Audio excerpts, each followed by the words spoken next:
ကဲအခုတော့ဒလာဒလာကြီးလဲပြီးသွားပြီအတူတူရှောက်လဲကြည့်လိုက်ရအောင်ဗျာ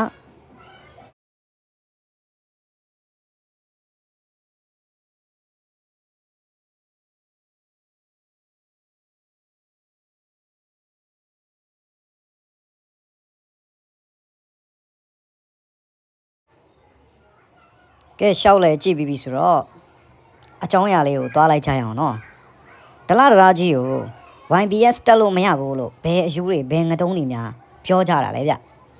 ဒလာဒလာကြီးကိုတိဆောက်ခဲ့တာခမားတို့လိုအုံနောက်လေးတေးသေးလေးတွေနဲ့တိဆောက်ကြတာမဟုတ်ဘူးအင်ဂျင်နီယာပေါင်းများစွာကနေအချိန်များစွာ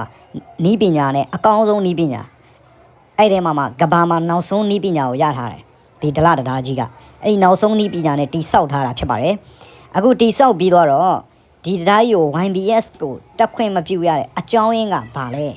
ရှိပါတယ်အဲ့ဒါကိုကောင်းကောင်းနားလည်ဖို့ကျုပ်တို့မြန်မာငတုံးတွေအတွက်အရေးကြီးပါတယ်နားထောင်ပါဦးဒလာကြီးကဒလာကြီးကအရန်မဆောက်တယ်ရန်ကုန်ဘက်ကအတက်ပိုင်းမှာအရန်မဆောက်တယ်မဆောက်တဲ့အတွက် YBS ကားကြီးတွေတက်နိုင်မလားဆိုတာကိုစဉ်းစားကြည့်စရာပါပဲစဉ်းစားကြည့်တဲ့အခါမှာ YBS တရုတ်ကားကြီးတွေကဂုံတက်လေးဂုံစင်းလေးတော့မှအရှိန်နဲ့ပြေးတက်နေရတယ်အတန်ကြီးတွေကဝူးဝူးနဲ့အကျယ်ကြီးတွေဖြစ်နေပြီးတော့ကားရဲ့အယုံအဆွဲကအဆင်မပြေဘူးဒီတရုတ်ကားတွေကဒါကြောင့်ဒီဒလာတရားကြီးမတ်ဆောင်တဲ့တရားကြီးပေါ်ကိုတက်ဖို့အတွက်အခက်အခဲရှိနိုင်တယ်လို့မြန်မာပြည်ကလူကြီးတွေကဆုံးဖြတ်ကြတဲ့အခါမှာ YBS ကားကြီးကိုပေးမတက်ဖို့အတွက်သူတို့စဉ်းစားခဲ့ကြတာဖြစ်ပါတယ် YBS ကားကြီးကိုတက်လို့မရဘူးလို့အင်ဂျင်နီယာတွေကတားမြစ်ခဲ့တာလုံးဝမဟုတ်ပါဘူးခင်ဗျာအင်ဂျင်နီယာတွေကဒီတရားကြီးကိုစောက်တဲ့အခါမှာအကောင်းဆုံးနဲ့နီးပညာနောက်ဆုံးနီးပညာနဲ့အကောင်းဆုံးစောက်သွားခဲ့တာဖြစ်ပါတယ်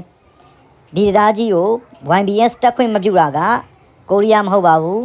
မြန်မာပြည်ကစီမံခန့်ခွဲတဲ့ YBS လမ်းညွန်ကဆရာကြီးတွေဖြစ်ပါတယ်